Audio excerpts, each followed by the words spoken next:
Manchester United 0, Atletico Madrid 1. The first loss of pre-season, the first loss under Ten Hag.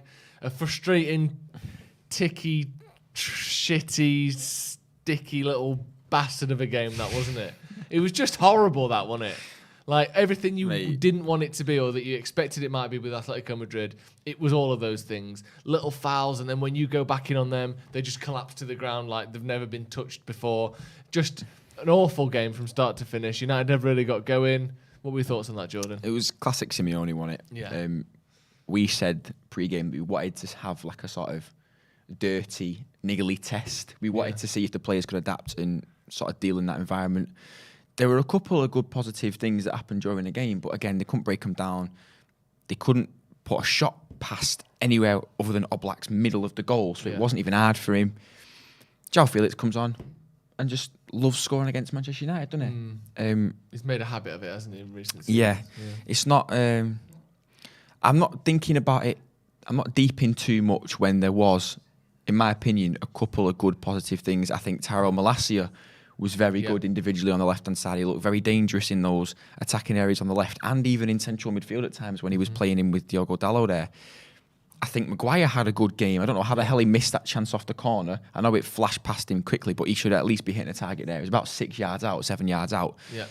I think Fred was good up until the point where he absolutely just lost his shit. And, like, it was 3 fouls in one, and then he chose to stomp on Morata's thigh. Frustration, I would assume so, because he had a good game. He had a good game as a 6. He was in a double pivot, then he was a 6 by himself. And he had a good game. I thought there were, if we are focusing on the positives, which I think with pre-season, it's more important to look at the positives rather than the negatives, which we will talk about the negatives as well. Yeah. But I think let's start with the positives, because even though we lost, these games are about looking at what worked and what didn't work rather than, crucifying everyone because we lost. I think Maguire played well. I think Fred played well. Malacia was my man of the match. I thought he was excellent. Martial had a good first 20 minutes, but then seemed to just disappear from the game. Rashford came in and out of it, and I thought was the most dangerous of that front three. I thought they all had good or very good games. And I think it's good as well, especially Maguire. I know that obviously there's some people criticising him in the comments. I don't really know why. I thought he was comfortably had a better game than Lindelof. He had to bail Lindelof out a couple of times. I thought he had a good game. I thought Malacia his willingness to get up and down is so refreshing. I know obviously Luke Shaw on his day is brilliant going forward. He can drift into that central midfield role. Even when he wasn't being requested to, he used to do that a lot where he'd sort of go past 2 or 3 players toward the 18-yard box. But Malacia is like, he'll get up and then he's the one making the last tackle at the back as well. I really like that. His athleticism, I don't even think it's just athleticism. I think it's just fitness. Willingness. It's a willingness effort. to do it. Yeah. Like he just puts the effort in, and maybe that's because he's a new signing, and it's very early on. We'll see how that goes. But I just like having a fullback that is there when they're having shots. The amount of times last season where we saw Luke Shaw, the ball's just gone in the back of the net, and he's arriving back in his own 18-yard box, jogging with his chest out. And you're like, why weren't you near them when they just scored that goal? I mean, obviously, if you want to be an attacking fullback, you can't always be the last man as well. But it seems as though Malacia is much more willing and puts in much more effort to try and do both roles that being a modern left back requires you to do. I thought it was excellent today. Guitarman84 said, "Why is everyone slamming Maguire in the chat? He had a good game. Dalot was at fault for the goal, showing Felix inside. He certainly wasn't. Maguire certainly wasn't at fault for their goal. They played a lot of good passes today. Defensively was good. There was that one where the ball was played in behind Lindelof, and it might have even been Felix or one of their... it was Griezmann, sorry, was going to get on the ball for basically a tap-in. Maguire read the ball well, turned around, knocked it out for a corner.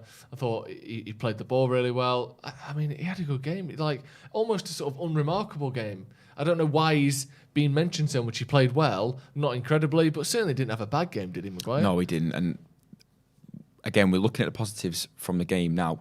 I think what we've seen under Erik ten Hag a lot is that diagonal ball from centre halves to either full-backs in advanced positions or the wingers. And we spoke about it pre-game and actually during the game. We think with maybe a potential partnership of Lisandro Martinez and Maguire, they have an eye for the long-range pass. Lisandro can hit it long on the left, up towards Dalot or Sancho, whoever's in that position. Likewise with Maguire to Luke Shaw, Malacia, Rashford, whoever's there. And he did that 3 or 4 times very effectively today, and it put us in very good attacking positions, especially when Rashford can go 1v1, take on either a right centre-half who's been dragged out or a full-back. That's a very good attacking outlet from a defensive position, which we don't really have at this moment in time, especially when you think about conjoining defence to attack. That gel, obviously, there's all the talk about Frenkie de Jong. It keeps going on and on and on. But in that position, when Fred played there by himself, by no means he's the answer, I don't think, but doing a job, I think he was very good in that scenario. I think at the start of the game, we saw it when he received the ball quickly. He looked a little bit rash. He didn't really want to take the ball and sort of bring it forward. He'd pass it very quickly. But as the game went on, he seemed a lot more comfortable bringing it up from the back and putting the balls in advanced positions where we looked quite effective. But again, those shots they weren't threatening to the goal or anything like that. No. So again, pre-season's not about worrying about results. Pre-season is about seeing if you can see any sort of positive influence that your manager's put on or a new guy's come in and done, like a new coach or whatever.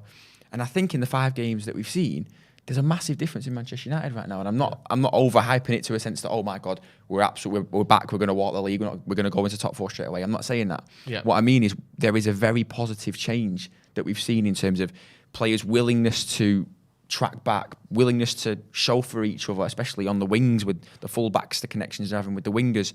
The pressing is so much higher. There seems to be more aggression when you're going. When people are actually trying to press, the aggression is there as well. And under Rangnick, we saw it once in that Palace game when he first started. But now all of a sudden, everybody seems to be pressing together.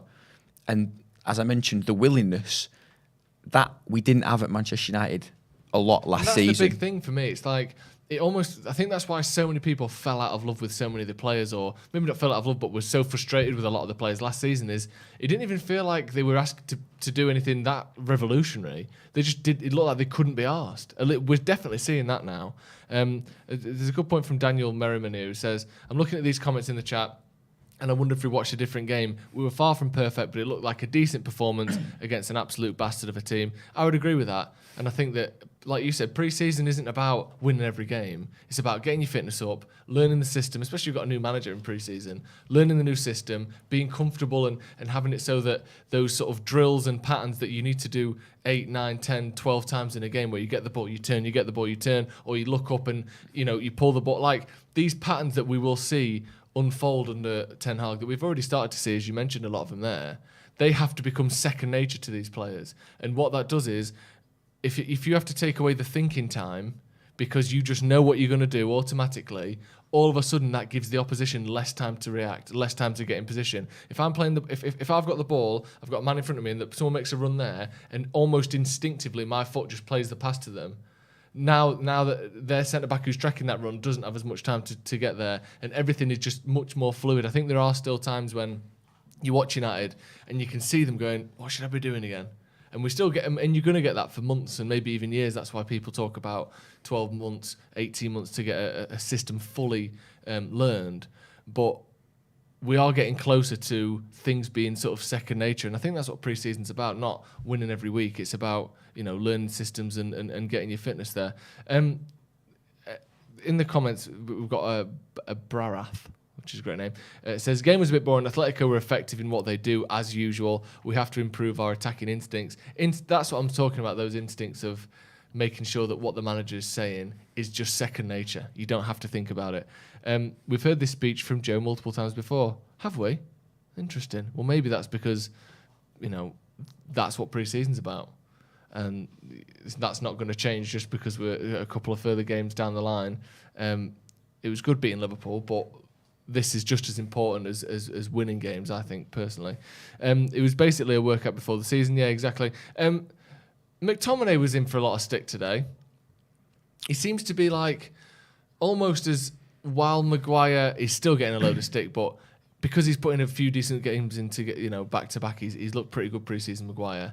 It's almost like the gaze is turning to McTominay a little bit of like, you're the shit one now. Do you think some of it's unfair? Do you think that people are expecting too much from him, or do you think he's just not good enough? I think it's just the fact that he's not good enough, to be honest. I don't think if we don't get a defensive midfielder in, whether it's Frankie de Jong, whoever it is when the transfer window closes, I don't think Erik ten Hag can trust Scott McTominay as a lone 6 in midfield. And I do think we're going to play with one lone 6 into a box-to-box 8 and an advanced 8, almost a 10, if you will. That sort of Tadic role that Ajax that he had. We'll probably see Bruno in that position. But Scott McTominay it just seemed like he was just running around today. He didn't really seem like he was affecting anything in the midfield to a point that he should be doing. When he's in a double pivot with Fred, they work well together in terms of the fact that when one goes, one drops, etc., etc. But everybody's sick of McFred now, as honest as it is. So they're going to pick one. And Scott McTominay today just looks like he was running around. He didn't really seem to know. He didn't, like when we were talking about it during the live stream, Michael Carrick knew 3-4 steps before what he was going to do. Scott McTominay doesn't even look like he wants to show for the ball at times. As a defensive midfielder, supposedly linking up your defence into attack, that's simply not good enough. And Abdul said it, and he sort of seemed to have like a agenda against Scott today. Like everything. He was sick of him. He was absolutely sick of him, and you could see it in his face and how he was commenting on him. But again, he looked like he made everything into a challenge. Like it had to be a scrap to do everything, and you just needed a little bit of calm there, just a little bit of composure. And Fred's erratic at times. The way he got sent off just proves that they need that sort of calming influence in there. And I really don't think Scott McTominay is that, and I don't really think Erik ten Hag is going to view him any more than a squad player who may play the cup games, maybe Europa League during rotation, because obviously we know the Thursday-Sunday schedule is rubbish. The only problem is, at the minute, I know obviously Eriksen can play in a slightly deeper role, but most of his career he hasn't done that. So it remains to be seen whether he can do it at the top level week in, week out. Oh, sorry, when I said before about Bruno, that advanced 10, I meant Eriksen. I didn't mean Bruno, I meant Eriksen. Yeah. My only concern is, let's say you take McTominay out of this team. Let's say, he only plays in the Europa League or whatever. Who is playing there week in, week out? Because I don't think Bruno suits that role. I don't think Eriksen is the most obvious fit, but again, he's not been a sort of first choice starter for a top team in 4 years. Like, we can't be certain he can do that. Is Eriksen? Is it all on De Jong? Do you think we're still waiting for De Jong, or do you think that if the season, it starts next week, who do you expect to be in that midfield there? Because for me, I think it will be McTominay and Fred. I think it will be a 3, a 6, a box-to-box 8, and an advanced 8. And I think it will be Eriksen as your advanced, Bruno as your box-to-box, and Fred as your DM. Yeah. That's what I think anyway, because Eriksen, of course, he's not been like consistent with it for a bit now, especially in the Premier League. Obviously, he had that stint in Inter, and the whole reason why he's back now was because he couldn't play with a defibrillator. But I still think he has quality that Manchester United almost need in that midfield, or at least we can see how well he does in the first half of the season, I think, because I don't think Donny van der Beek is it. We were discussing off camera, he just doesn't seem like it's going to work. He doesn't seem quick enough. He doesn't seem to have the eye for the pass. It just doesn't seem like it's going to gel at Manchester United. And to be honest, I'd rather him be a bit part player again this year. I'd rather see Eriksen and give him a goal, because he's still a quality player. Yeah. Some of the passes he was playing, some of the chances he only created maybe 1 or 2 chances with a cross and an eye for a goal. But I think we'll be okay with Eriksen. Right now, I think we'll be okay with it. And pretty much every Man United fan I know or spoke to would have said the areas we need to improve are CDM first and foremost. That's the one area that we have to improve. And then after that, we could do with more depth up front. Yeah. We haven't signed anyone in either of those 2 positions. That is mad, isn't it? That is mental. We're only linked with one striker who's a 19-year-old who's, played a handful of professional games, and we're linked with De Jong, and that is it. We've signed a left back, we've signed an 8/10 in Eriksen. I know he's a good player, and he's a free transfer who played the last 6 months of his career at Brentford, and then we signed a centre back, which I think we needed a centre back, but we did have some decent centre backs. We ain't got a CDM, we ain't got a striker. Surely this summer doesn't end without those 2 things, or certainly one of them. I don't think it will. I don't think it will. We can't afford to, in terms of the season coming up. We can't deal with Fred or McTominay as the lone 6 to start with, and we can't deal with just Anthony Martial. It might be looking like right now. I know Cristiano Ronaldo obviously said that silly, immature post, "Oh, the king is back tomorrow" for the game against Rayo Vallecano, but you don't know what's going to happen with that. I don't think we can just have Anthony Martial there, and I don't think he's going to push up like McNeil into the academy, because I think if he was going to, we'd have seen him a lot more in pre-season. So the worry is a centre-forward needs to come in as a priority, and so does a DM. Yeah.